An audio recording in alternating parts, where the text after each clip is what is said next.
Hey Hello. everyone, my name is Andrew Davison. You're watching Conversations in Pop Culture, and yes, I am hard to kill. But enough about that, as I have with me comic creator Preston Poulter from Pocket Jack. Hello. So welcome back. It's good to be back. I got Yeah, some no, exciting stuff. yeah, you got a lot going on. You got a I lot do. going on, and obviously you got Palace of the Golden Princess, the relaunch Yes. one. You got some Yeah. stuff going on with Pocket Jack Comics. You got Yeah. some I other things I got happening. I just got this from the printer today as my printer sample for White Lily, the trade paperback.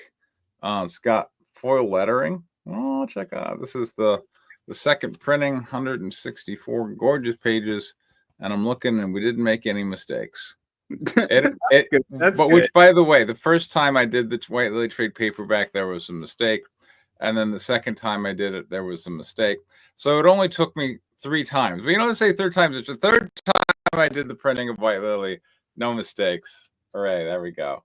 And it's got the foil lettering edition, and this is available in your local comic store. You should go get it. It's the true story of the two deadliest female fighter pilots who ever lived. Yeah.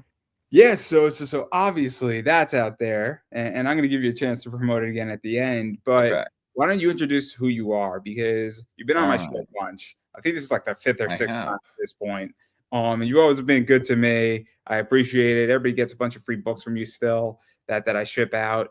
Of I think one of the White Lilies. I think number issue 4. I think issue 4 it is. So Yeah. or 2. It's somewhere in the middle. So they have to buy the other like 4 or 5 of them. Yeah. So Exactly. Yeah. The other the four. joke's on them. Um, I but hope people like it. but And all kidding aside, why don't you introduce who you are? Because as I stated, people know who you are, some people don't, and every day I'm getting new people into my audience. So what do okay, you exactly do? What is Pocket Jack? All that I stuff. I make comic books and movies. We just finished our second movie, filming wrapped in November. It's called Frontier Crucible, and apparently we got Army Hammer uncanceled. So I don't know if you know who Army Hammer is. I don't. Uh, I oh, don't. okay. He was in the Social Network. He was in Lone Ranger. Do you remember Lone Ranger? Mm-hmm. Okay, well he played the Lone Ranger. That was Army Hammer. Learn something every day. Yeah. Yeah, that guy was Army Hammer. And he got massively Me Too'd back during the Me Too, you know, but back during COVID. And we cast him in our movie, and here now a Hollywood Reporter touts big screen comeback. I'm turning jobs down. There he is. And yeah, our movie is listed in here, Frontier Crucible. That's the western we just made with him. So yeah, I make movies. I make comic books.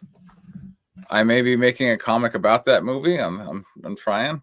It also stars Thomas Jane, who's really passionate about comic books. He's been publishing comics for a while. Right now, he's got an exclusive with Comixology. He makes a comic just to be distributed by them. So That's cool. An Amazon yeah, company. An yeah, Amazon. Yeah, so go buy AWS, everybody. Good exactly. company. But let's actually talk about this stuff because Okay, again, movies are similar to comics, but they're also very different.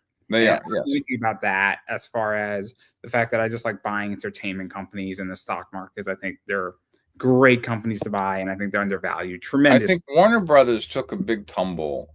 Um, like back. Don't remind me. Don't remind me. I have some of their Okay. shares, but I got that off of a spinoff of AT&T, so it's all right. Okay. All right. but yeah, I do want to talk about this. So what is this like? Because obviously, when you go to doing movies and writing movies, producing Mhm. movies, it's Yes. very much similar, I think, to comics as far as creating a story. But you also have a bunch of other tools, Yes. and that's what's cool. Where what could work in a comic might not be able to work in a movie, or vice versa, because depending what type of movie you're making, special effects can be very cool in a movie. Yes. But I mean, I feel like special effects are the easiest thing in a comic because the artist can draw anything, right? Whereas in real life, when we were making Frontier Crucible, we had a special effects team, Sandy and Tate, and Sandy had won some Emmy awards for working on Mandalorian, and also, yeah, he worked on that that movie about the guy Leonardo DiCaprio who got left for dead out in the wilderness. Oh, shit, I know the movie. I know the movie. Yeah, that movie. So Tom Hardy's in there, right? Yeah, I think he is. Yeah. Anyway, but so they were working on the staff and they were creating some cool effects, but they also worked on the remake of The Thing in 2010, and they were really upset because like they were doing practical effects, like the stuff that they were doing was stuff that the camera would film, and when they worked on The Thing, they were expecting it to be like a practical effects movie, like the original John Carpenter The Thing, but instead there were a lot of digital effects used, and they found that very discouraging. Whereas when you're in the comic book, like the comic artist can creatively draw all kinds of things, and you don't have to worry about how a special effects team could pull that off. True, but I like special effects because I think it's cool when you see it and then like it's real visual and like Yeah. it's almost real, right? Like that's Yes. the thing about making a movie where when I read a comic, in some aspects in a movie, I don't have control how Mhm. to really, I guess, with time and the movie is being narrated to me. And that's the difference I feel Yes. with a movie versus a comic book versus even a book. I can control how fast something is said or read in a book to some Mhm. degree because I have a visual interpretation of a character. You know, Mhm. I'm a big Parker fan, and that's I can't think of who wrote Parker, but he's like kind of a career criminal, and I have an image of how Parker speaks and how fast something is said. But then there's Okay. other characters on how things are said, or even just voices, or even how you interpret it in a movie. It's predetermined for me. And so what is that like? Because that's also another, I think, different writing skill. Because when you direct and write a movie, you have to tell me as the audience what, how fast something is said and what emotion is being conveyed. Versus in a comic, I have more control as a reader, if that makes any sense. Sure. I mean, you have even more control in a novel, right? Because then you're not bound by whatever the artist drew. Now you can visualize anything you want, That is true. right? That is true. True. I mean, look, let's look at like a romantic plot, right? You read a written description of a woman, but you could visualize any woman you wanted to. Whereas in a comic book, the artist is going to draw a particular style of woman, and you have to decide if you like that or you don't like that. And in a movie, it would be a specific actress, and maybe you're like, oh my God, I really don't like, who was in Transformers? Megan Fox. Yeah, I don't really like Megan Fox's political views lately, so I'm turned off to Megan Fox. I don't want to see the latest Megan Fox movie. It's you become increasingly bound down to like a specific person playing a specific role, whereas comics is broader and novels are broader still. I guess. I mean, again, I don't know anything about movies. I like seeing them, but I wouldn't Mhm. know how to direct one. I wouldn't know how to write one. I would be terrified to even Okay. attempt because, it does require capital. And that's the other thing that's also really interesting too, is that Yes. when you are building a movie, you are Yes. putting capital in to it. You obviously just on a technical level need film crew to some degree, even if it's a small one. You need, other staffers, you need people, maybe props, you need to potentially pay, I guess, a shooting fee, maybe, depending on where you're shooting. And so, what is that like, too? Because that's a big endeavor as well, where putting money into comics, and I'm going to take a shot here, it's anywhere from 6 to 8 grand is what an issue should Sure. cost. Yes. On it. A little Movies are bit more, definitely a little bit a more. higher tier of financing. And so what is that like? Because I think that's what makes you very different than everybody else right now in comics to some degree is that Yes. you're doing the movie stuff. This Yes. is now no longer a comic thing, it's a media business. Like Yes.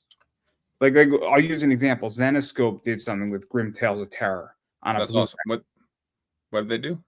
They did an episode and they Okay. kickstarted, and I think they did like 90 or 100,000. And Nice. yeah, it's awesome. It's awesome. It's like it's on a Blu-ray. It's going to be cool. I'm so excited for it, right? But that's Right. also a different beast because now you're physically shooting like a 45-minute Yes. episode pilot, and then you're putting it on a Blu-ray, Yep. right? Like that's a whole different animal collectively. And then depending on how much money they raise, And I they gotta say, $100,000 is not a very big budget for a 45-minute. I guess you'd call that a short. It's not that short. Most shorts are like 10 minutes, but 45 minutes is not a feature length film. They're the expectation is going to be like 90, so it's half of a feature, but that represents a fair investment of capital, and $100,000 is not a lot when you're talking about they called in a lot of favors because I had Joe and yeah. Ralph on, and we were speaking about they called in a lot of favors of people they knew, people owed Okay. them favors, so they didn't need as much money as somebody might think they needed, but also Yes. they put up some money of their own too. It wasn't just the Right. Kickstarter wasn't just, but it was a good part of it, right? And it helped tremendously, and it also helps with the distribution as far as producing a Blu-ray. Because if Sure. you film something, at least this is what I think, and maybe I'm wrong here, but you need a way how to distribute it. Well, Because yes. so if 20,000 goes to getting people Blu-rays, now I'm more interested because I have a physical copy of it, if that makes any sense. Sure. I mean, distribution when it comes to the movies is not my department, but a lot of times we're discussing, straight to video kind of stuff. In which case, well, it's not, a Blu-ray disc package as much as just it's going to be distributed by, Netflix or Amazon or whatever, whatever video format you need. So I just look at it as like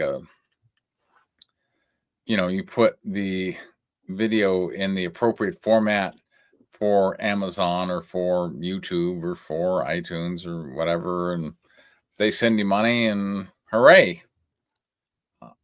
On a Blu-ray, I think know. that what they Yeah, wanted to do, and this is just, and I'm curious how you feel about sure. this. They wanted to give their audience something that is a collectible, but it also fits their audience, right? Because they're not opposed to putting it on Netflix or Amazon or Hulu or wherever else it needs to go, or even on their own website at some point. But I also think they say, cool, we want to print some Blu-rays because people like collecting stuff and they want some collectible because they're a comic book collectible company, right? Okay. Zenescope, so like that's the other thing too, is that I'm at the point where I would like to look at my Zenescope Blu-ray when it comes on my shelf, right? I have a shelf full of Blu-rays. So So for you me, want to collect the Zenescope Blu-ray, like just to have it on the shelf, like I yeah, am. yeah, yeah. I think it's Okay, cool. I think it's cool to have it in your library. sure. Like for me, it's more of like, cool, what's in your library? What's that one, right? And also Mhm. nobody can take it away. Right, That's the other thing too. So like, but like I watch a bunch of bad stuff too. But like if it was on Netflix, I'd probably watch it on Netflix. right. To be honest, I wouldn't even crack open the Blu-ray. But I like having that cool option on top of it because I think You it's never cool. use it, but you might. So that's why it's cool to have it. Yeah. Also, There I is. feel like I'm in a club when I have it, right? Like Sure. I feel like I'm in a club because there's only going to be so many of those out there. Yes. So like, but that's how I feel. But I'm a weird individual in that regard. Yes. I mean, I don't know. I'll let you define how weird or not you are, but It's okay. I mean, like, yeah, I gotta have the Blu-ray just to have it, so I know I have it. All right, fair enough. That's I think it's cool. Like I like having a collection of you're a collector, and yeah, collectors get like that. They get like, I want the thing, so I can have the yeah. thing. So I've collected it. Not I'm never gonna watch it. I'm just gonna collect it, and now it's sitting on my shelf, and I like it there. I like looking at it. I like waking up and seeing it on my shelf. Like Okay, that's it, awesome. I Have you view it seen as so we're talking about the Zenoscope Blu-ray, right? oh yeah, yeah, yeah. I Have you can't wait. seen the film itself? Did you ever actually watch it? No, because it didn't come out yet. But you have a Blu-ray. No, so I ordered the Blu-ray on Kickstarter Right. and I haven't gotten it yet. Okay, got it. but I'm excited to watch it too, right? And this I is why I thought think I it's thought so. what we were talking about was you Oh, I'm had it, sorry. as opposed to you expect to have it someday. Yes, yes, yes. But Okay. it's like ordered, so I know it's coming, right? All So, right. but like I'm excited for it. But like I think it's so interesting when companies enter media because I Sure. think it's really cool. And obviously Zenescope took and adapted their comic, but they did put capital in. I mean, Sure. when you put 150,000 and 200,000 into something, you're no longer fucking around. Is my point. No. So, I mean, I don't know how much money you put into this film, but obviously it wasn't $1,000. No. So It was certainly north of that. I'm Yeah. being generous. I'm giving you softballs here for a Yeah. reason. But like that's what I think is fascinating because when you start putting 50, 60, or even 30,000 in, that's real money. Sure. Absolutely. Yes. So I find it fascinating, and I don't know Just if I like could. just like if you're I don't know if you ever do any sports gambling, Oh, of but course not. Of course yeah, not. but if you have money on a game, it's way more interesting than if you don't, right?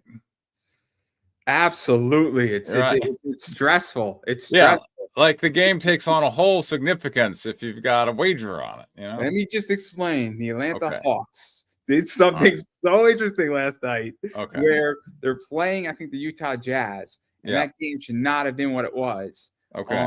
And pretty much with like 1 second left, they hit a buzzer beater of a Hmm. 3-point and won the game. And it was Okay. great. And it was so exciting. And I was jumping up and down. Yeah. And then I Yeah, realized exactly. that my foot was starting to hurt. Yeah. And then like the night before, I put money on the Sacramento Kings versus shit. They were playing the Washington Wizards, and that went into double overtime. That's a whole nother ball game too. Is okay. And when you have like $200, $300, $400 on a game, oh my god, it's a different animal completely. Yes. Yes. And that's how it is in life, you know? The stories are stories, but you get particularly invested in the ones that you're putting a lot of money behind. Such as White Lily. Yay. So when's that coming out? That movie? You should be able to get that from your comic book store. Go order it today. And I hope you enjoy it. But I do want to back out of the movie stuff. But I do want Sure. to talk about Palace of the Golden Princess because All right, I go know ahead. that book the best out of all You your books. really you like that one better than White Lily? Okay. I know it the best. Okay. I know it the best. Why is that? It's just the first one I've read, and I've read all of it. Okay. So and then I've read all of White Lily too. And then I Right. don't think I've read pieces of everything else we've written. I just Sure. don't remember all that other stuff. I know White Lily very well, and I know Palace of the Golden Princess. Okay. Very well. So I'm glad. So what do you think about Palace? Oh, I think the art's fantastic. I think Really good. Yeah, I the art is fantastic. Like I would love to see a black and white, just line work of it. If you have Mhm. it, that would be sick to just read that because like Faust, I think it is. I Tim no. Virgil, I want to say, or Virgil did it. Okay. Faust is like X-rated Wolverine, right? Everything in that book is violent, but Okay. there's a color version of that book, and then there's a black and white version of that book. Huh, I've never heard of it. All right, crazy. You don't read Faust in black and white to read Faust. You read it to look at the art. Does that make any sense? Sure. So it's kind of like when I read Scott Snyder's the Court of the Owls in black and white. Very Right. different book in black and white than in color. Okay. And so I don't even think there's any like words. I mean, also that book is read where one page is the art and the other page is the script. Fascinating way how to read a comic, but you also get a very different understanding. But I think Palace's art is fantastic. And then I like the fact that it's D&D. I like the Yes. fact that it's female empowerment. Yeah. I wouldn't give it to like my 3-year-old niece yet. I don't think it's ready for her, but she's 16. I mean, I think that there's some good lessons that could be learned out of it. Well, all right, tell me. What's a good lesson out of Palace? What do you think? I'll tell you what I put in. Just kind of softballing it out there. Like I show a government that's entirely run by women, and it's rather contentious, and there's a lot of infighting, which I think is probably true of like any government. But I I do feel like at times women will struggle to come to a consensus, and like that is important. I feel like first of all, I feel like there are some fundamental differences between men and women, and Okay. women are more consensus driven, and that can be a bit of a problem when they're in power positions or running a government. So like I showed like the government of Alluvia is very kind of there's infighting and it's very fractious, and their So rebellions have to be put down and stuff like that. I think that that's interesting. So I think it's fascinating because once you take out the dynamics of men and women, right? Mm, And then it's just a bunch of women run governments, right? mm. You could see that running a government, it still has problems, right? Yes. So it's not the government and running a country, whether it's a democracy, a dictatorship, a monarchy, whatever you want to call it, it still Yeah. has issues. And so your book is just didn't eliminate every problem 'cause there's still men Yeah. around, obviously, Yes. There are but still. it highlights governmental problems in a lot of ways, Hmm. meaning that it's not a sex thing. And I know this sounds crazy and it's controversial to some degree what I'm saying, but if you did it with all men and all women, you eliminate that issue of great one gender's causing the problem. Because that's one thing I got out of this, but I also got out of the fact that there's some badass females in this book. I Yes. mean, you got some badass females fucking carrying swords, dealing with Yes. and like not taking shit. Like No. No. There's yeah. If you want to see women carrying swords and not taking shit, you come to the right place. That's a lot of that. it's nice where I mean comics and it's gotten better. I think it's gotten better that it's gotten more there's more female readership. There's more Mhm. female characters that are not eye candy, but there's Right. plenty of books that are legitly show me your tatas on the covers, right? Yes. And so like this is not that though, and that's what I get out of your book that I think is fascinating. And I Oh, think it's a pretty basic story. I don't think there's anything that's overly complicated, right? Like, so you could read it and then within 5 issues, you get a complete story too. And that's something that's nice about this as well. So, like, that's how I view Palace is that great. In 5 issues, I got a whole story. And now I don't need to go and read 52 issues of Batman. right. And I get all the nice things, but you also get some sexy shit going on, and you get some Tata stuff in there. Yes. There's certainly some sex appeal.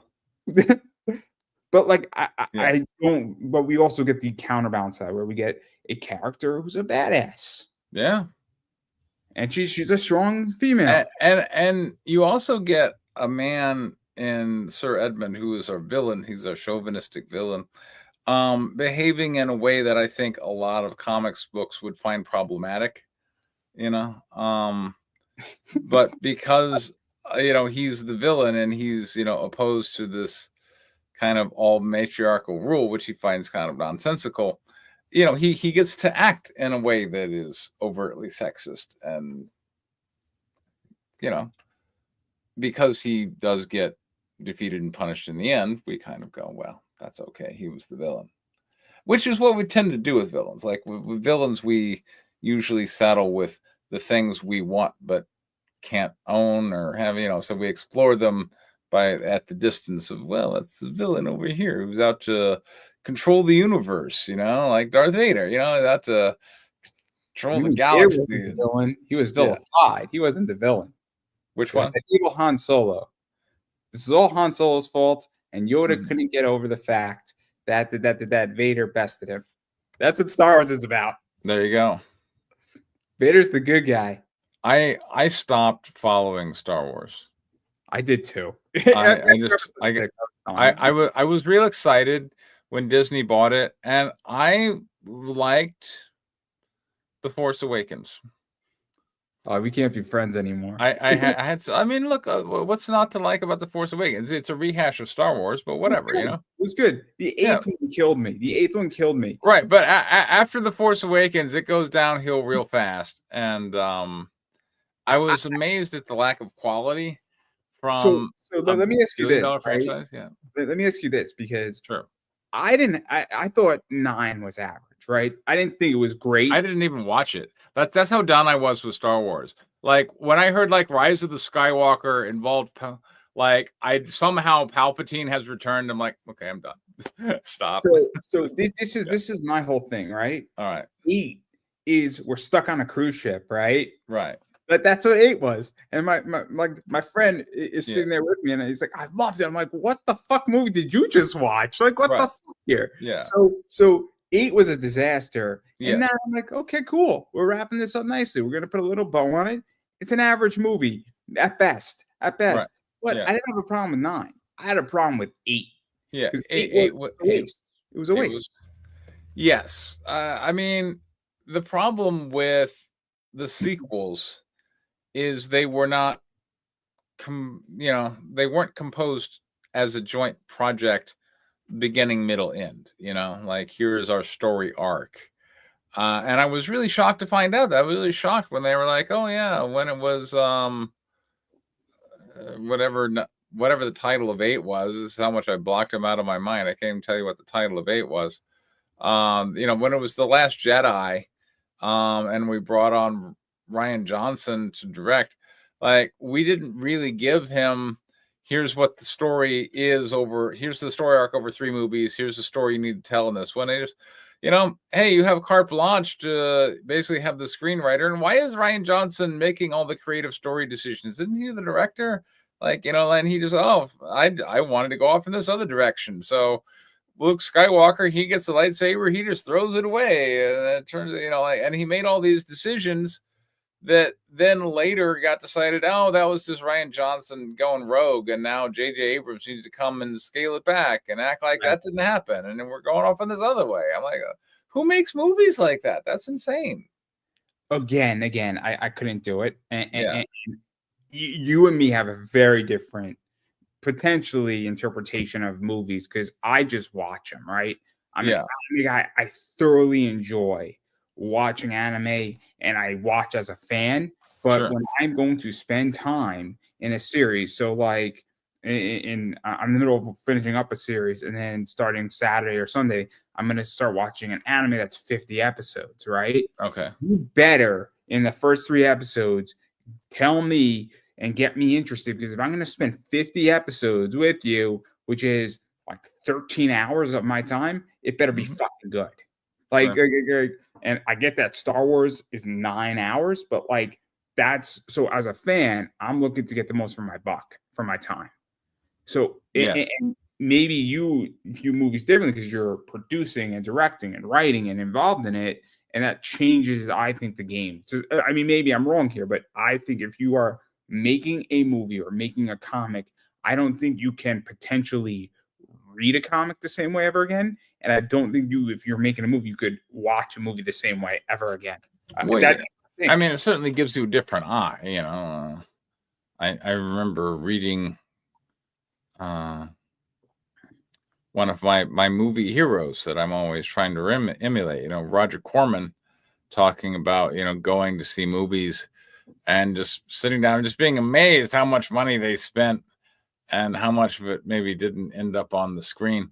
But, like other people will sit there and go, oh, wow, that was cool. And Roger Corman's like, oh, my God, I can't believe they spent all that money to do it. Why? They could have done that way cheaper. So when you are tackling it from a producer standpoint, I guess you do have some real appreciation for where, oh, wow, they spent a bunch of money to do something that I don't have the resources to do. But I don't know. I mean, stuff is so cheap these days with like CGI and all that. Back in the day when they made, Richard Burton and Liz Taylor and, Mark Antony and Cleopatra, they have these big chariot races and stuff, and there's an auditorium full of people. Those were all people. Those were all extras that each one of those guys you had to costume. And so there's like, what, thousands of people there? That's thousands of costumes. That's thousands of extras. You're like, man, how much money did they spend on this one shot? That's amazing. But now it's all CGI and stuff for the most part. And like that, to me, that kind of takes the spectacle out of these big crowd scenes, thinking that, oh, maybe that was just a few people and the computer just kind of filled in the rest, and they really didn't have that many costumes, and it's really not as majestic. So I I don't don't know. know. Again, I mean, I don't know. Like, it's again, I don't make movies, right? I just watch it, and I'm there for the story. Yes. And I'm also like an anime guy, so like Mhm. I go see a bunch of anime films, Yes. and but I can appreciate a Miyazaki film because a Sure. lot of it's hand drawn, and especially the Yes. old stuff. You're like, Yes. holy shit! Like, Spirited Away, North Yes. in. Like, I'm like, how much fucking time did these people spend drawing Yeah. cell And on? and that's where, like, you really have an appreciation, particularly for like hand-drawn animation, where they'll get like secondary motion, like I we were just watching Wallace and Gromit like last couple of days, with claymation, and there's like the penguin who's the villain, and he puts this five-fingered glove on his head to masquerade as like a rooster or something, and he flips it on his head, and you see like the fingers doing like second, like that had to be animated or claymated, like they had to go in and move all the little individual pieces. And then later on, like there's a getaway where all the gnomes in the car have all these different feet, and so there's a car going down the street, but no wheels. There's just a whole bunch of different feet. And you're like, each one of those things had to be animated. Like going back to all those extras needed a costume. When you see like a whole bunch of effort that's put into the production of a thing, you have a respect for it. Just No, I agree. I agree. And then it relates back to comics too. I mean, when somebody actually builds out a whole panel, and Mhm. like one of my favorite covers is the Muhammad Ali versus Superman cover. Okay. Neil Adams, all those people in Yeah. that stand had to be drawn. Yes. And I mean, not to get onto the controversial topic of AI, Right. which is a whole complicated thing, but even now, I mean, people don't want to do all those details in a lot of comics. They don't want to No. put all that effort. They don't want to draw all Yes. this stuff. I mean, I was just editing something before you came on, my interview with Adam Rich, and I was cutting it up, and he Okay. has the record for the most GI Joe characters on a single cover. Nice. He's awesome. I love Adam, and I love GI Yeah. Joe. I'm a kid from the '80s who was born in the '90s. Neat. But like nobody wants to draw legitly like 127 GI Joe characters on a comic book, and I mean, That is a whole bunch. it's a lot. It's a lot of work. I get That's it. a lot. So like that's like, but there's an appreciation when you go back and you look at comics from like the '70s, '80s, '90s when Well, people put in in those. any time before, computers and AI took over, and you just have to look at something and go, someone actually drew that. That's where you're like, oh wow. Like when they're drawing Captain America, and they draw like every little like scale in his, like armor, and like every single scale. It's a lot of ink. I mean, the scene in Civil War when Captain America punches Iron Man and he Yeah. breaks his helmet. I mean, it's one of the most iconic scenes in comics where Mhm. taking and you see Iron Man's like face just crack. Yeah. It's an awesome shot, but like people forget that all had to be drawn. It's wild, but I digress. But this is a far cry from Palace. I do want to get back to Palace though, because Okay. this is a far cry from it. Because All but right. what I find interesting, this is where I think this is fascinating too with you, is Mhm. that you relaunched issue 1. I did. And so what is that like? Because I think it's brilliant. I think it's brilliant to take an already existing product, Right. relaunch it with new covers, reintroduce it to a bunch of people. Because let's be realistic on this, is that people forget that books exist and they Yes. need to be refreshed on. And what is that like? Because I think it's brilliant, and I think more people should do it. Well, thank I'm pleasantly surprised with how well the Kickstarter is doing, but I got a direct deal to sell my comics to Diamond. Previously, I've tried to go through other people. I had White Lily distributed by Red 5, which is this tiny little company. And then I approached Antarctic Press and was turned down for Guinevere. They said I was too controversial. So then ultimately I just ended up going direct to Diamond, and I picked that up, like I said, like a year ago. And so I had already done, like Guinevere was already a done series. It was already, out through Kickstarter. But comic stores had never officially seen it. It hadn't been distributed there. So I'm like, all right, let me do this distribution through Diamond for Guinevere. And I started to go, okay, so what are the challenges? Well, one, the quantity of books that Diamond and comic stores are going to make is going to exceed the number of copies you're going to sell on Kickstarter. Kickstarter, if you get 300, 400 backers, that's a fair amount. You did a pretty healthy Kickstarter. Whereas in Diamond, you're going to expect to see, comic book totals over 1,000, over 2,000. Like it's an order of magnitude more than is, like a Kickstarter campaign by and large. So you're going to need to go to offset printing. And now that you're going to offset printing, your price per unit has come down, but the amount of units has gone up. And so that basically is offering a new Kickstarter where you can sell off your excess copies, and now, and unlike previous Kickstarters where your printing cost was higher because you weren't doing offset, now your printing cost is lower because you are doing offset. So also, isn't it that the book's done too, which also lowers the yes, cost? and the book's already done. I'm able to go. Yeah, I've Your already unit, fulfilled. Yeah. I mean, your unit cost. This is something. Correct me if I'm wrong. Right. Is that I don't know exactly the formula how to calculate unit cost, but your Okay. unit cost is how much page covers. My understanding on the economics of this, and if I'm wrong on any of this, tell me to be quiet or correct me. Yeah, no problem. It's the cost of how much your book costs on art, how much your covers, lettering, all that stuff basically to produce it, and then printing it is what it is. And then you should have an idea that if you do 4 covers, potentially cover A, B, C, and D should all have a different unit cost.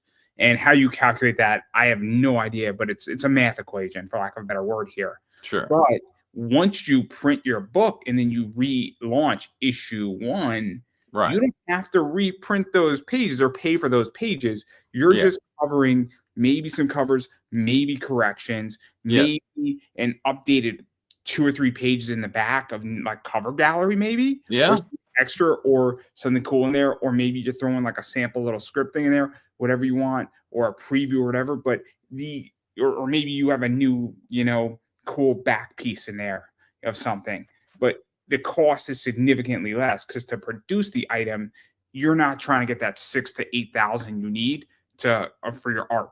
Right. Yeah, because the arts got paid for last Kickstarter. So I've got on Palace right now. Last time I checked, I had like 110 backers, which is a modest number considering like what my campaigns usually do. But this is, this is a relaunch. A lot of people already have Palace, but I was really happy with like the backer average because it's like 110 backers for like $4,500. So, the backer average is like above $35 a backer.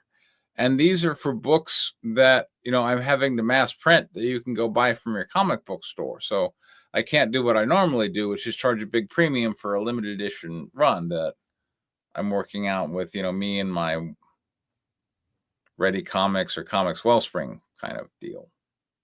So I think it's excited. And, at that level, $4,500, particularly given that the art was already paid for on prior campaigns, now my printing cost is already paid for, So I'm kind of distributing to comic stores against my print cost was already paid for. So it's money. Yay. So I'm really happy to finally I feel like I'm kind of I've climbed the peak of this indie publishing hill, and now I got this stuff figured out. It's interesting, right? Because it works in your circumstance where you have the ability to do that because you have to offset print. And then this covers a piece of that, and it also gets rid of merchandise. Yeah. And so it's unique in that regard. But also, I mean, it's cool to the point where you're also not, you can just get a book for $12. and Yes. physical printing, which is also helpful because I don't know how you feel, but I've been seeing this, and I don't know how many campaigns you back, but I backed campaigns for $25, and I thought the book was worth like $5, where it was horrific. And then I backed campaigns where I paid 20 and I got a $20 book. But like for $12, I'm more interested, right? Because I feel I Sure. could try something and there's Well, less pressure. these are the same items that you can get from the comic book store. And the thing, the comic book store, they're getting it through a distributor, so they don't really have to pay shipping costs, or as much as it's the shipping cost is kind of low because it's one shipment with all the different books in it that they place an order with from their distributor.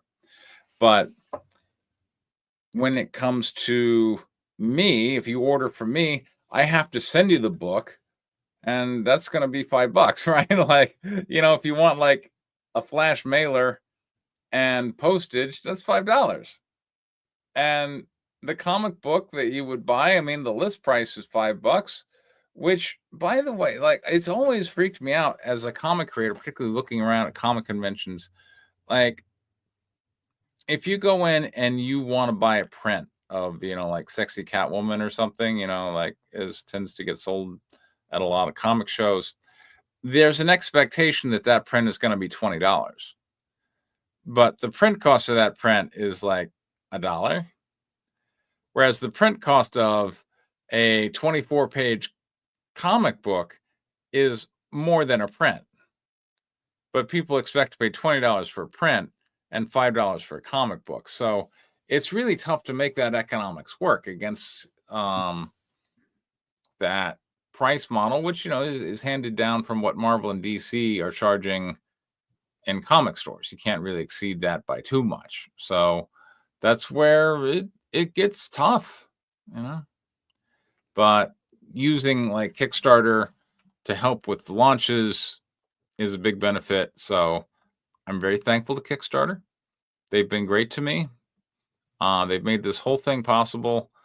If anything, my main endeavor is to take these wonderful comics that Kickstarter has allowed me to make and share them with a broader audience through the local comic book store, including Palace of the Golden Princess, which explores some of the fantasy and some fetish elements of what if the women were in charge. So let me ask you this, because this Mhm. is business in certain ways, is that I feel that as a creator, if you're creating your own book, you need to be on Kickstarter, and then you need to try to, obviously, you need to be at cons.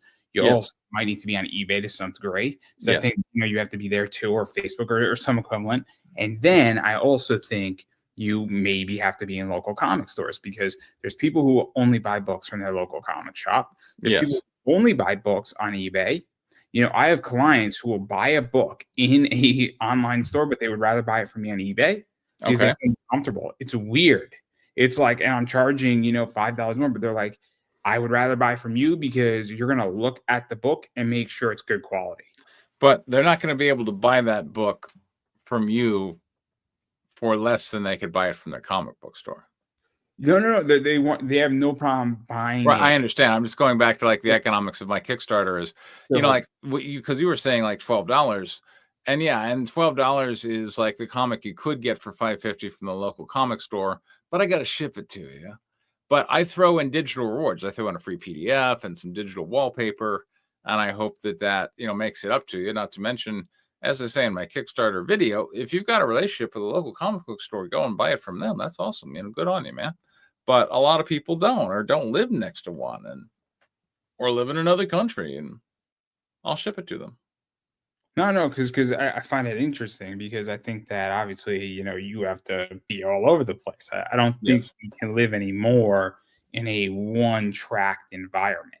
Yes. You have to live in a multiple track environment. Yes. I think it's really, really fascinating. And I think that obviously people have to get creative, because margins suck in comics. They Yes. really do. They're horrible. So I think it's interesting, and I think it's smart. And I mean,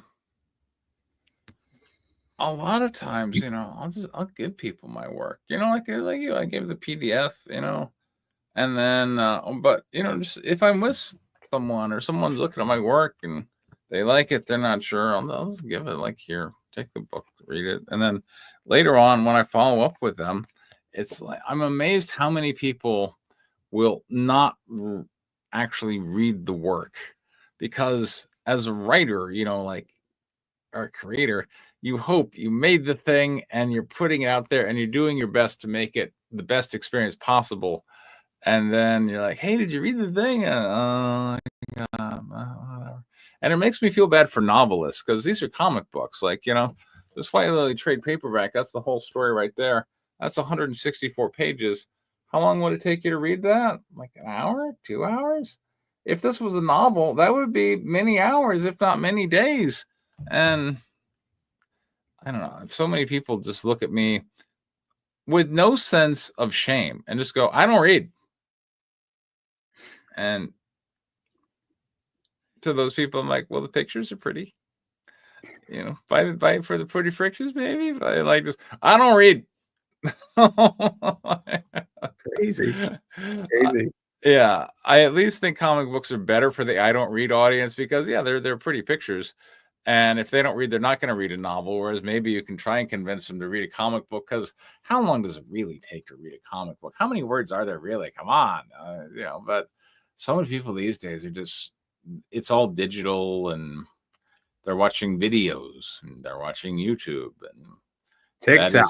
Gotta get the TikTok in. That's how they occupy their time. And you're competing with that, and YouTube and TikTok are free, and why should they pay money for something that they'd have to actually read?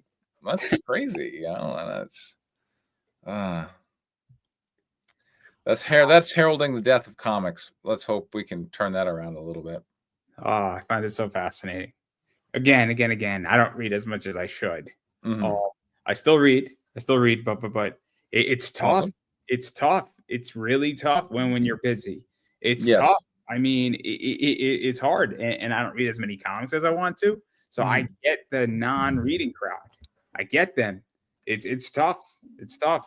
But again, it's the same thing when people don't listen to my show. It makes me cry. Yeah. It's terrible. I'm like, it's free. You should listen. You might get smarter. But anyway. There you go. But I do want to talk about the covers, because sure. Go ahead. Cool. So you got this. Scott Harbin. Boy, Scott Harbin, I am very happy to have be the only source of Scott Harbin in the comic world, because he came out of the world of movies. If you research Scott Harbin, he did a lot of movie posters. And that's kind of what we started talking, because I make movies, and he did stuff for Punisher and all kind. And he's good friends with Thomas Jane, because they worked on Punisher, and Thomas Jane was in Punisher, but Thomas Jane was in the movie I just produced. And Thomas Jane has a big passion for comic books, so it kind of came full circle. So I talked to Thomas Jane about comic books, and then I'm like, Scott Harbin, who did, the movie poster for Punisher, and did the graphic design stuff for Punisher. He did that cover of Queen Arica for comic books.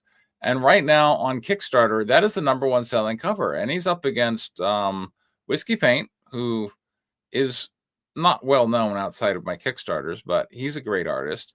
And Mike Crome, who does have quite a rep in comic books. And that's a cool image. A lot of people like that image for Mike Crome. But Scott Harbin, people are like, yes, I want that one. So, I'm happy that I'm introducing Scott Harbin to the world of comic books, and I hope that goes well for both of us, quite frankly. And then we got this one. Yeah. And then you got Whiskey Paint's cover. Is that in there somewhere? Yeah, there we go. So I encouraged him to kind of go in a new style. If you notice, it looks like an oil painting. And Whiskey Paint up till now had kind of done because he works digitally. So it'd been more like, crisp and precise, the way like digital tends to be. But I'm like, no, I want you to kind of harken back to the old paintings of those classic fantasy covers of Conan and Tarzan and stuff like that. And so, he came up with that picture, which I think is really cool. Yeah, I like it. Yeah. It's cool. It's nice. And then what else? Obviously, I mean, and there's some other stuff in here too. I think you could add on a bunch of stuff as well into this. Like right? What? I don't understand the question.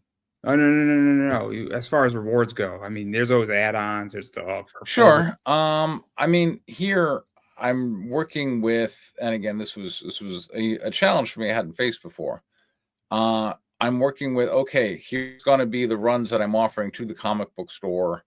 How can I tailor that so that I'm offering people those books and not encouraging them to order some other book that I have to also print extra copies of? So I didn't want to print a whole lot of extra copies of other things. So my Kickstarter offers metal covers of Scott Harbin's work and my Chrome work at $35 each, which is not a big premium as far as metal covers go. But those are the only extra comic books I'm printing, and that's my Kickstarter exclusive. You can get a metal cover comic version of, Scott Harbin's work or Mike Chrome work, and $35. That's a good deal. You should go grab that. I also tried to make it so that like every tier was value maximizing. At $119, you get all 4 covers plus a folio, to hold your comic books in, that has a nice metal cover for Palace, plus 2 metal covers for Scott Harbin and Mike Chrome, plus like 6 random comics from my back issue collection. And a lot of people feel that's a decent value. So that's part of why this campaign has maintained a high backer average, because there's a lot of backers at 119. So hooray. Good, right? Yeah. I mean, isn't that the name of the game, to have Yes. backers and have Yes. a high But back- also as a comic producer, it's to move back issues. Like nothing I just really rattled off there in the $119 reward involves me printing up a bunch of stuff. If anything, I'm moving like 6 copies of my previous, I'm moving the work I previously did, clearing out old inventory. And that feels so good as a businessman. You're like, thank goodness. Oh, I like these clearing out comics are finding inventory. new homes, I like clearing out inventory. Yeah. I have Everybody no likes problem taking a loss on inventory if it makes Exactly. Just move it out. How space. long's this thing been here? Too long. Move it. Again. There's plenty of books that I wish I got more money for, but then I just put them out, and then I'm moving out like 30, 40 of them. And guess what? Yeah. Now I have room in my shirt box for new merchandise. And that's what's been your big seller over the last couple of years? the big stuff that's been selling lately. Yeah.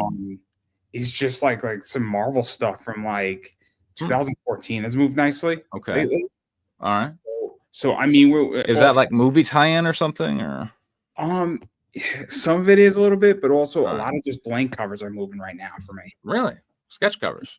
Yeah, sketch covers. Like Okay. I bought them for like $4 or $5, and they're like going for like 20, 25. So I got like 50 White Lily #2 sketch covers, and I don't do much in sketch covers. You want them? maybe. Okay.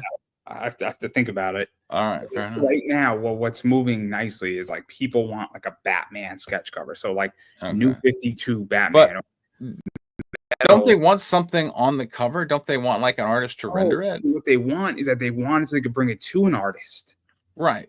So they just can't. I mean, like to me, that's like the big desire is to have a cool artist draw something cool on your sketch cover.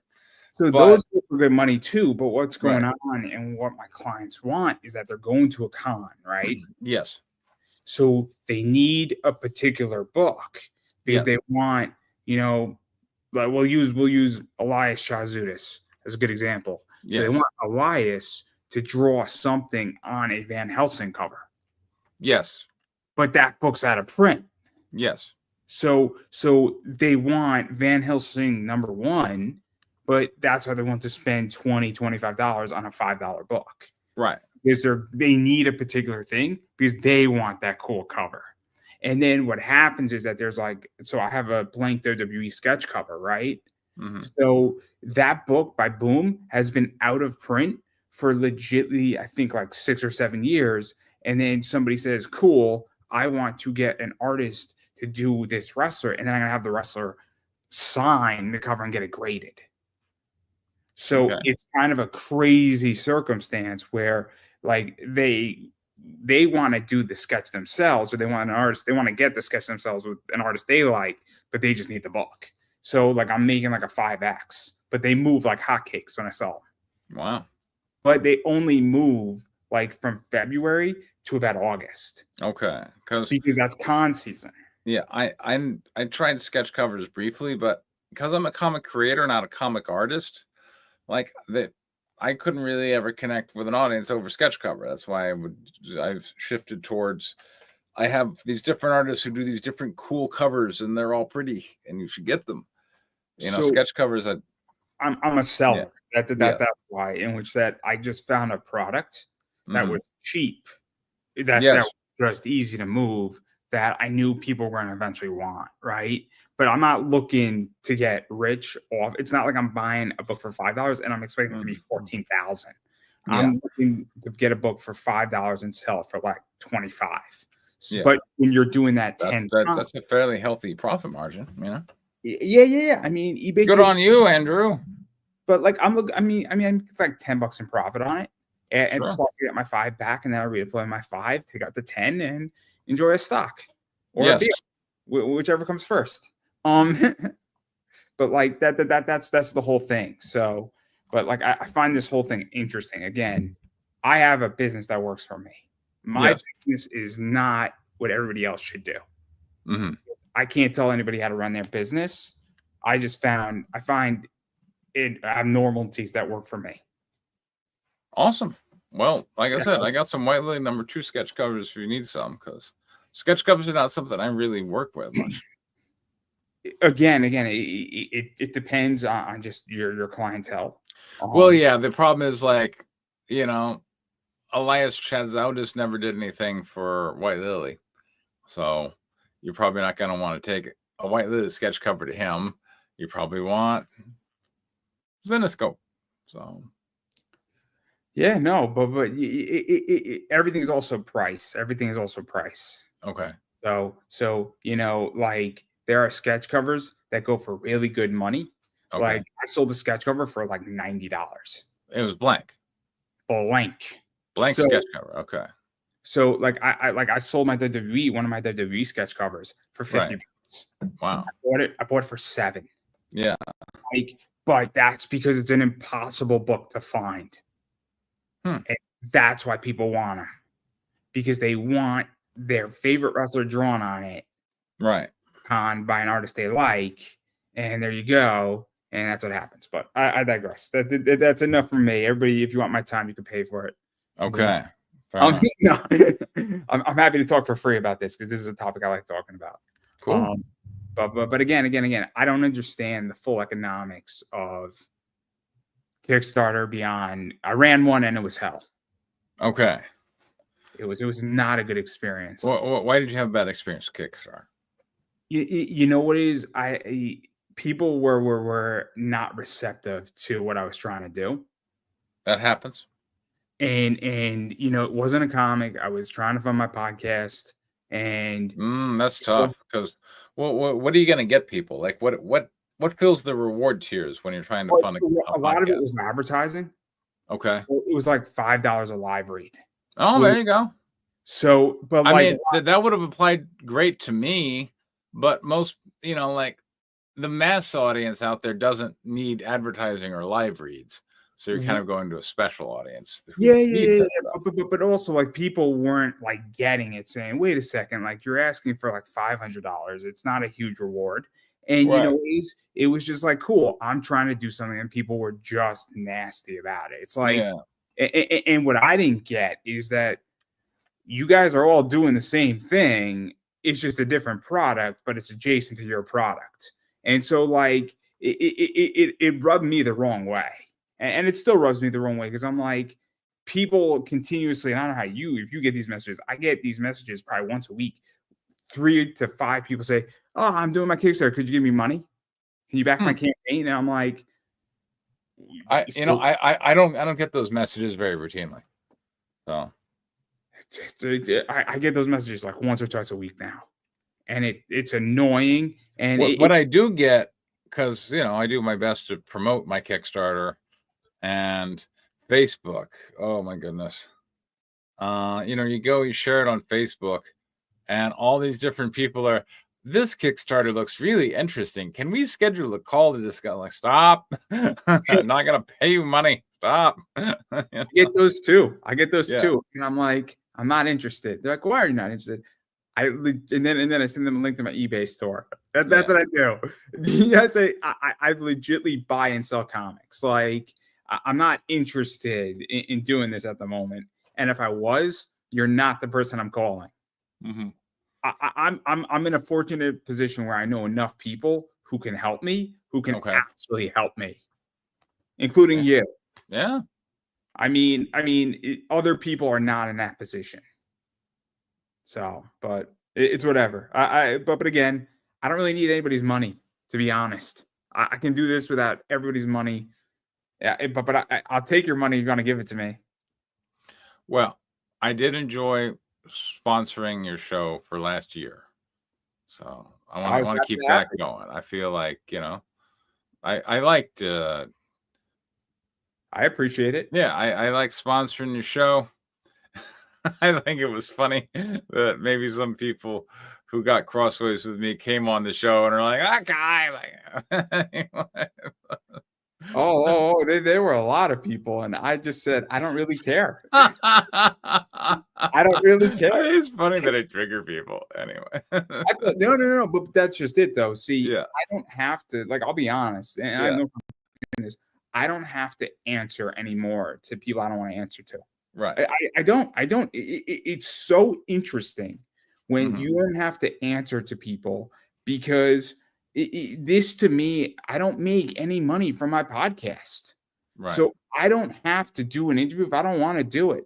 And guess what? Some of the people that I've interviewed, I mean, I pissed off a lot of people. I interviewed Savannah Fox. I love Savannah Fox. All right. Savannah Fox is a porn star. I've interviewed Stephanie I don't. So wasn't she like kind of in music or something, or was that somebody else? No, that's probably somebody else. Okay, because I remember there was like a really chesty woman who was in Bella music. Madison? I guess I love Bella. I love Bella. Okay, she's great. She's great. All right. What did Samantha Fox have to say? So Savannah Fox, no, it's just like she upsets people. I mean, I interviewed Robin Coffins and Serena Havoc, and Robin Coffins is a woman, and her wife is transgender, and I'm pretty sure a bunch of people saw that and were like, "What the fuck?" Sure. Like, I'm sure of it, but guess what? You're not paying for my show. You're not sponsoring my show. And somebody tried to do that. And I said, no, I'm not interested in having your business. I turned down a sponsor because I didn't like the fact that they wanted to A, lowball me, and B, they wanted to control aspects of my show. And that's not how it works. Right. And that's how it doesn't work with a sponsor. If I have a sponsor and a guest doesn't like that, I'm sorry. That's your problem. It's not my problem. It's not my sponsor's problem. It's your problem. And that's how I feel. And I'm very open about it. And if you don't want to do my show because you have a problem that when you were a sponsor of my show, well, I'll find somebody who doesn't have a problem. Awesome. There you go. I'm happy to sponsor your show for another year. Let me know how much. Yeah. We'll figure it out. Awesome. Also, the 76ers won, but they made me nervous throughout this whole interview. Okay, so money. There we go. Fantastic. $70. Not bad. I mean, I just put like $300 on the game, but that's not the point here. So okay, so you wagered 300 to win 70. Yeah. Okay. I mean, it's not a bad return. I mean, I don't. When you're talking about return, now you have to go. Okay, well. What were the because if the 76ers didn't win, you were out $300, right? That is true. So, but I'm very good. It was a disproportionate wager. If you lost, you lost 300. If you won, you won 70. Yes. I mean, I don't know.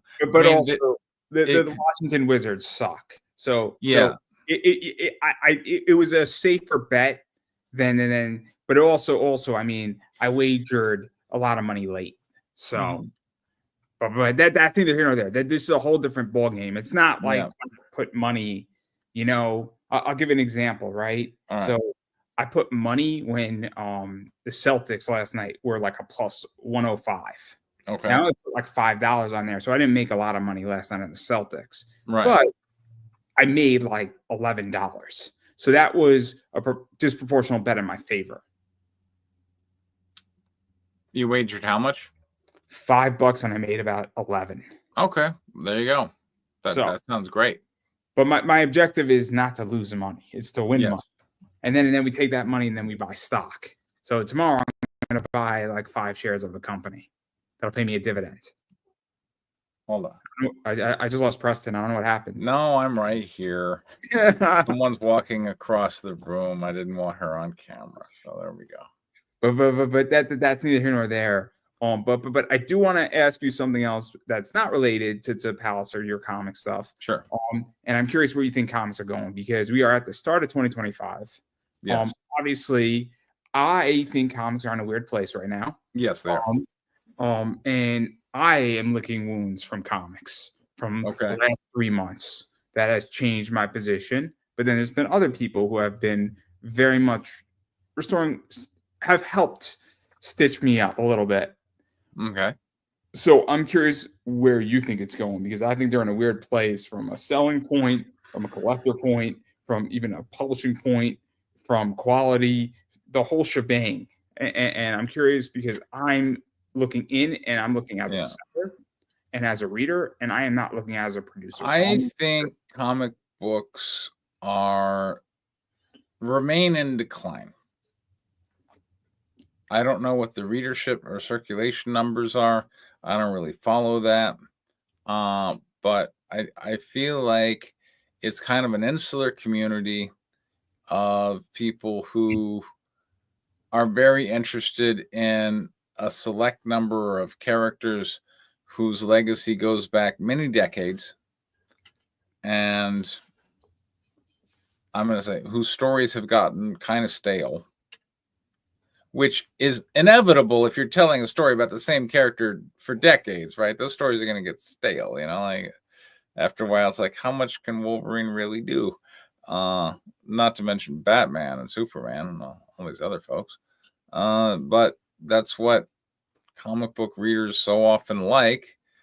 And in that insular community that goes to comic book stores, that's what they want to step in and buy. And okay, but that can only go on for so long. And that's why we've seen, comic book stores, I think, going out of business.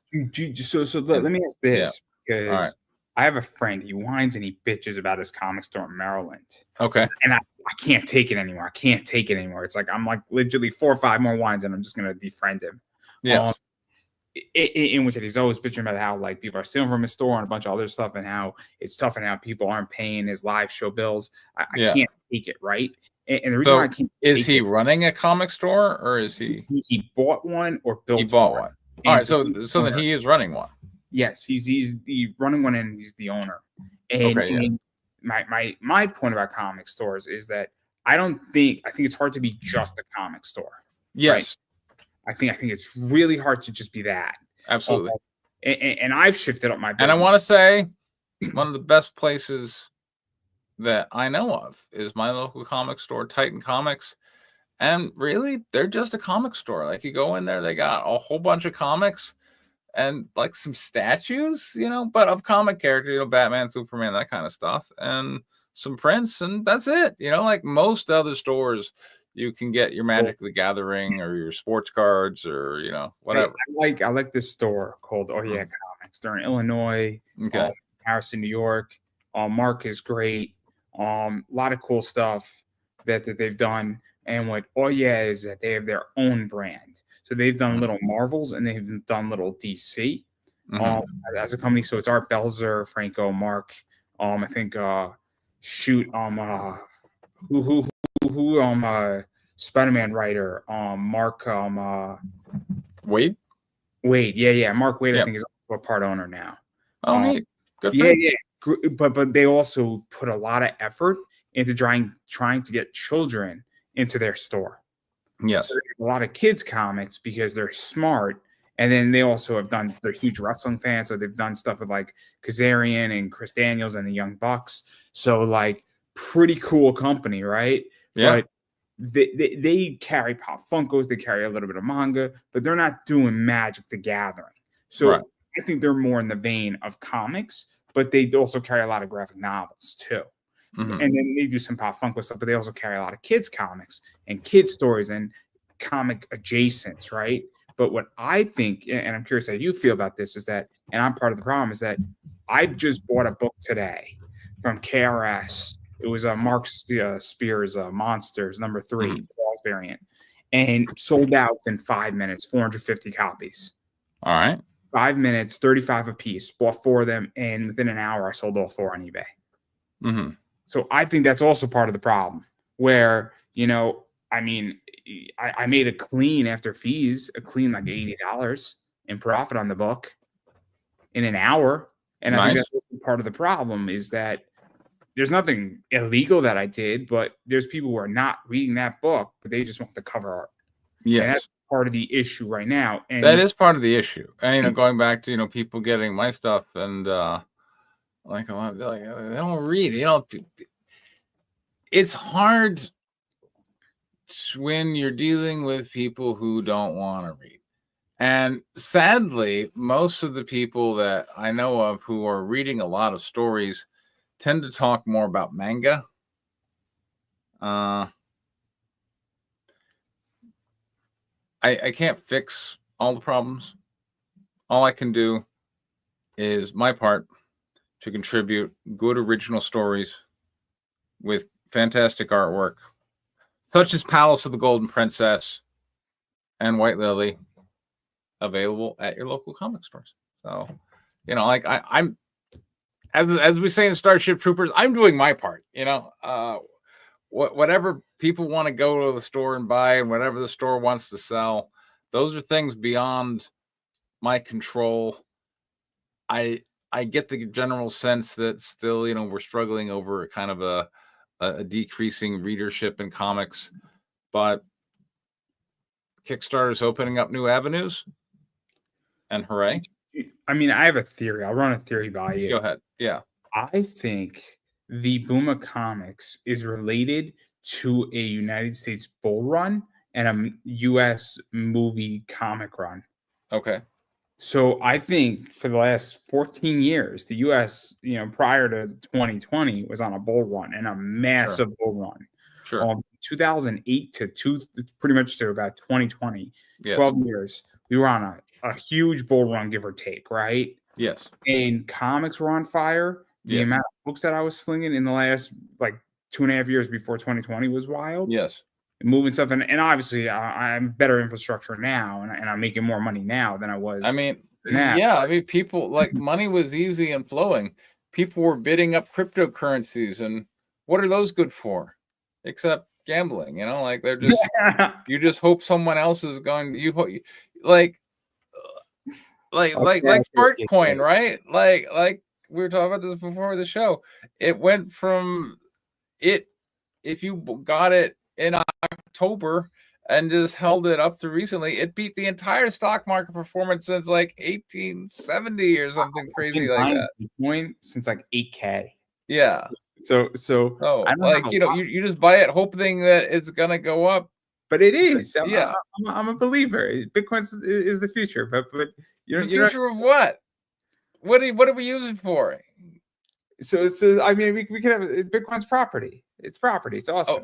Okay. It's property, just like Fartcoin is, right? You just buy it hoping that someone else is going to buy it from you, and it's speculating on little tokens of nothing, and it just goes to show you how easy the money was since 2008. But my theory is that when we were on this bull run and all these movies coming out, it was just an easier market.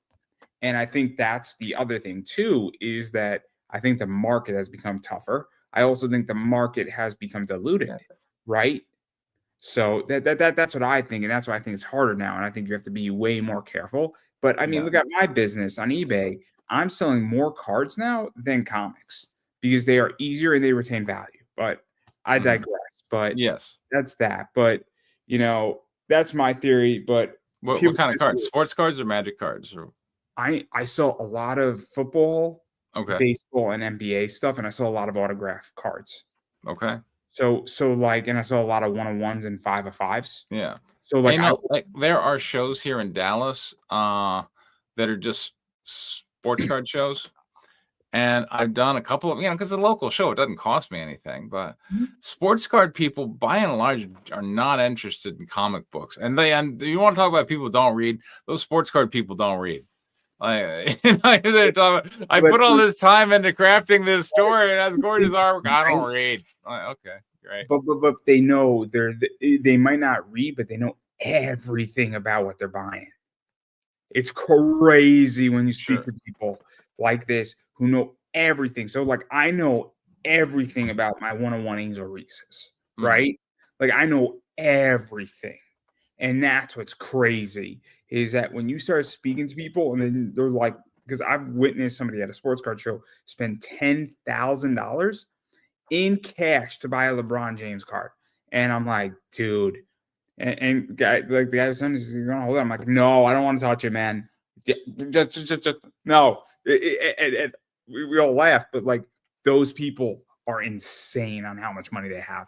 And that's how my business has grown. I am selling because it's easier to sell a sports card. And also, I could sell a sports card for $7 because I can buy them cheaper on wholesale than I could buy comics. Sure. Because Topps is willing to sell me wholesale, where I can buy a card for $4.50 and sell for $9 all day. Neat. And make like $1.50 pure profit, which includes shipping. It sounds like you're explaining to me that comics is in the decline. I feel like you just explained that to me. Yeah. I mean, you're like, I used to sell more comics. Now I sell more sports cards because, right? Okay. Yeah. So you, as your own entrepreneur, used to sell more comics. Now you're going in this other direction, selling to a market that doesn't really like comics. It's also the idea that I think I made a mishap with the Bad Girl art shit, and I think I went too deep into it, so I have to reallocate because the Bad Girl market has fucked up. And yes, it has fucked up. It's weak. Not everything in the Bad Girl market is bad. Like some good Zenescope books, but Zenescope isn't fetching what it used to fetch. No, it is not. No. Now, as being very deep into the Bad Girl comic book market, I can tell you, that's gotten soft here in the last few years. It's an issue and it's rough, right? Yeah. And I have a lot of Bad Girl art books, and I'm trying to exit out of them. And look, some of the stuff I'm doing okay with, like some Mount Olympus Resident Evil stuff still holds value, and I'm not done completely. But also the stuff that holds value is like limited 15s, right? Yeah. But like they're hard to sell, and it takes the right buyer, and it's so fucking painful. Yes. And this is why, I'm also saying, look, I'm playing in a safer space right now with small cards, but I will come back. I don't think comics are dead. I just think it's right now a rough environment, and I'm over allocated in a sector, and I'm slowly moving a ship out, but I have to be cautious because I'm on a wire. Because I have legitly 300 to 400 books that are super soft right now. Yeah. And I'm legitly willing to take what I paid for them, and if somebody would cover the shipping, I'll sell at a loss if somebody covers the shipping and people don't even want to touch the books. Yeah. Yes. And I don't think I fucked up. I just think the market took off. The market has declined. Yeah. So, but then you get a 601 Spider-Man. That book's solid. A Fallout #4 book's solid all day. So good books are going to remain good. So Fallout 4, for those who don't know, is Miles Morales' first appearance. 601 is one of the most iconic J. Scott Campbell covers of all time, where Spider-Man's leaving the apartment he's with Mary Jane out the window. So that book's always good. A Saga 1 is always solid. A Canto 1 it is a solid book. So like there's books that are solid, but then I'll be open, like Mount Olympus. It's just those books just aren't moving. Yeah, they're just not moving. It sucks. Like Power Hour, it's just not moving. and I'm willing like I sold the Power Hour book for $18. It cost me 25. Mm. So it's like it's painful. It's really, really painful right now. Is this environment, but there's nothing I can do. But it's tough. But enough about that. I don't want to end negative. The 76ers won. I made money. I'm happy. Awesome. I'm gonna buy stock. My significant other, she won't be angry with me. But you can't be angry with me because it's my birthday Friday. So she really can't yell at me for the week. That's Exactly. her gift to me is that I can't be yelled at. Well, when it comes to all right, so you've read Palace, you sell Bad Girl comics. Is Palace just another Bad Girl comic in your opinion, or is it different? So it's tricky, right? Because we'll go through this on a cover basis, All right? right, sure. So this to me is not a Bad Girl cover, No, right? it's not. Yeah, This is a little bit more of a Bad Girl cover, but it's more of a Zenoscope, right? sure. To be honest, I call it in the Zenoscope brain where it's sexy, but it's kind of like a Grim Fairy Tales, cover Right. where I get the point. Yeah. This is pop up art, right? It's a pop up art cover to me, if that makes sense. And then this is we're getting a little bit more into the Bad Girl stuff, a little bit of the horror stuff.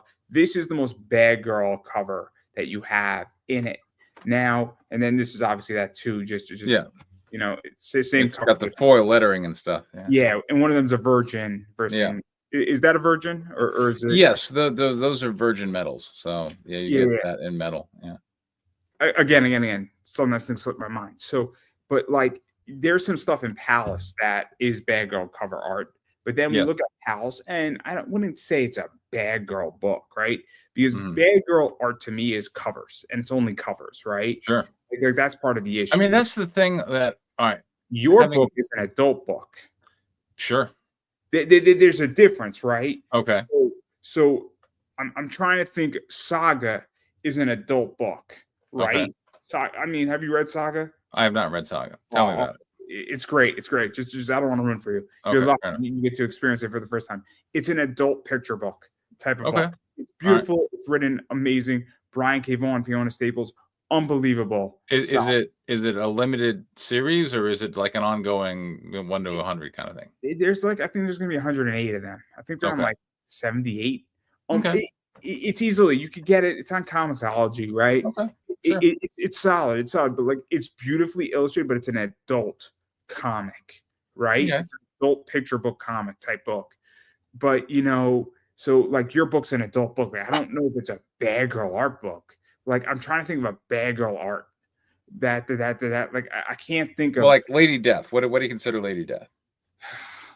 That's tricky because I've only read like 1 or 2 Lady Deaths, right? Yeah. So okay.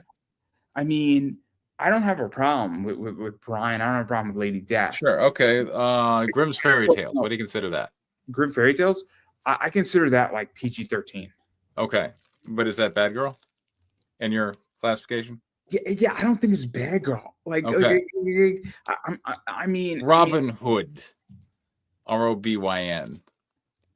I don't consider it to be Bad Girl because like it's PG-13, maybe 16 older.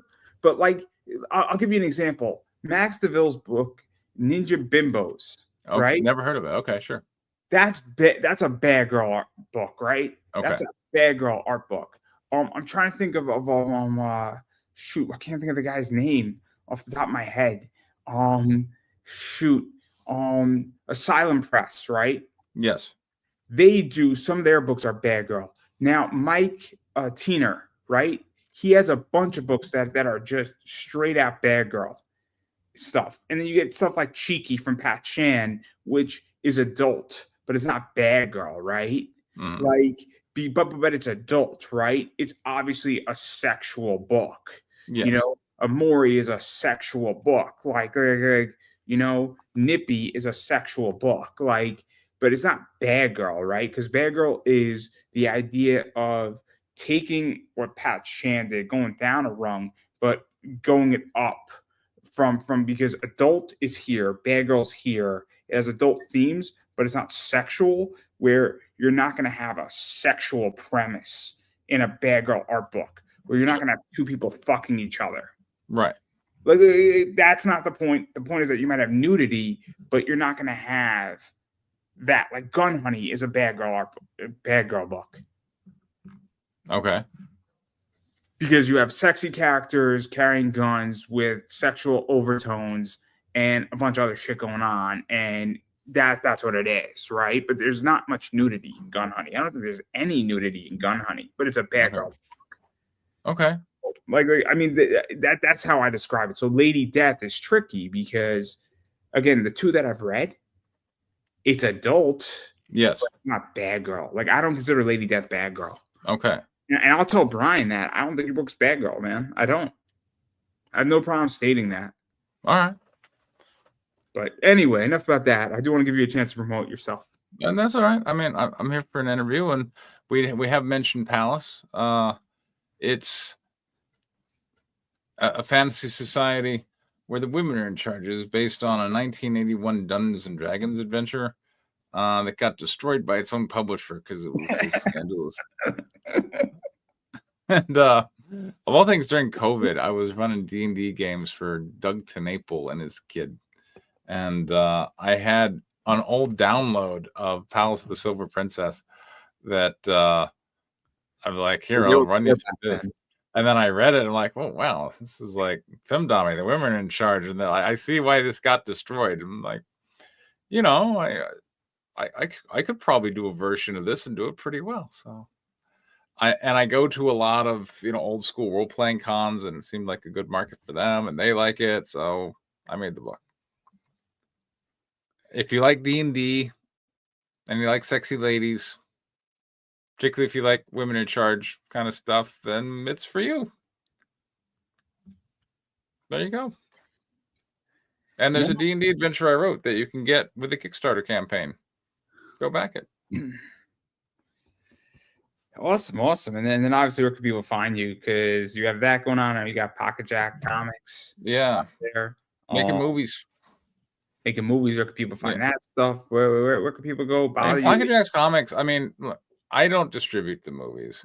I'm there. I fund the movies. I help make them. I was out on set with my daughter and my girlfriend, and we were all. This is like my daughter's first job out of college. She was like assistant script supervisor, so she learned a skill, and we shot out there in Prescott, Arizona, and a bit in Monument Valley for practically the whole month of November. But I don't make the decisions about where that movie is going to get distributed. I certainly give my advice, and I hope I get listened to, but other people make those calls. But when it comes to comic books, that's my bailiwick, and that's what I'm here to talk about, because I do make those decisions, and I think these are good products that I'm happy to provide to people, and I think they're pretty good, and I hope you read them, as opposed to like a lot of people when we talk about Spider-Man 601, it's the cover. It's not the story. It's the cover. And J. Scott Campbell. It's Mary Jane's doing this with her boobs. Oh, okay. It's like my favorite cover. It's one of them. Okay. It's up there. It's that, and I think it's the one where Spider-Man by Marcos Martin, I want to say, holding Gwen in Spider-Man's arms on the red cover. There you go. Because that cover, I sold that cover, and then I sold my Superior Spider-Man, and it started my business. Okay. Of writing for my website, and then I bought those books back when I made money. Graded. So it's a full circle. Yeah. So those books are very special to me. But I get it. I get the cover thing, man, because I'm guilty of it. But like, it's personal books, man. We all have them, and we all have those stories. But yeah, no. But well, yeah. I think I'm just now getting a feel for my comic book publishing business, now that I'm dealing with comic book stores, and I'm using Kickstarter, and I'm incorporating these in these larger campaigns, and I'm like, oh wow, I can make a profit at the end of this. Awesome. And it's and part of it is when you're going back to talk about the Kickstarter reward, I'm not gouging people. Like $12 to get a comic book, that's including shipping, and you get the digital rewards. This is a good deal. It's not bad. Again, I've spent a lot of money to get a lot of dog shit books. Yeah. and I don't back many campaigns because after being burned a lot Yes. for not good quality books, good. I'm good. Like I could have take that money and I could have bought some better shit that I would have enjoyed, or I could have legitly bought a stock and got Yes. as much as enjoyment out of it. Like, I mean, I'm buying a stock tomorrow with my winnings and gambling. It's a $13 company, right? What are you gonna get? Company called Gain. Okay. Good Gain. luck. Just so you know, I think like stocks are gonna have a rough period here. Oh, I'm buying it for its dividend. Okay, fair enough. And I'm a long-term investor. Although I gotta say, I thought 2024 was gonna be down here. Turned out I was wrong. 2024 big up year. Hooray! I'm very good at what I do, and I buy companies when they're dirt cheap. So I hope it goes to shit. I do. Yeah. Because I have a lot of money that I want to deploy. Good. And what was it? 2020, the market fell apart. Briefly. I mean, what was it? Like 56 days? I think 56 days. Yeah, 56 days. The market fell for 56 days. Okay, we're a long way from the Great Depression, where the stock market crashed in 29 and went on for a decade. You know, I watched my portfolio go down. Yeah. From a little above 100 at the time. Yeah. Down to 59, and I had like 20K in free cash. And yeah. Boy, did I swing that out! I'm like, yes. Yeah. By a dip. Yeah. I bought. It wasn't a dip. It was an artificial suppression. Okay. Well, it's a dip. It went down and came back up. A dip to me is 5%. Your portfolio going down 30%. Sure. Is a gift from God. Okay. You need to transition to being a stockbroker. I can imagine you on the phone. A portfolio going down 30% is a gift from God, my friend. Thank God my portfolio is down so much. You need to. You need to buy. You need to buy more. I'm not letting you cash out. In fact, you have 20,000. I just made a trade for you. You'll thank me in 60 days. Yeah. I expect a beer on my porch. This is my address. So, like, no. I bought Texas Roadhouse and for like $32 a share, and it's like around like 188, I think now. Like, nice. 6x. I mean, yeah, it was good. And then, like, I mean, I bought WWE and it was $9 a share that became TKO, and that's doing good. Like, I bought Apple at 43 a share. I mean, I kill it. And the best. I don't know why you're messing around with comic books at all. Because I enjoy the action. And then I buy books, and then I take my profits and I buy stock. I convert the money into that, and it just further goes along with my regular day job. Like I figured out that I just want to make an extra 10,000 that I can then buy stock with, because it just gets me to freedom faster. Yes. But I get made fun of for it. And I'm like, okay, everybody could laugh. When I don't have to worry about money, which I want to never ever worry about money in my life, and I want to have so much money that I don't need to worry about it. We'll see who's laughing, because I would like the DWI. I'm happy to be a part of your success, Andrew. I'm just happy. For that matter, you know what?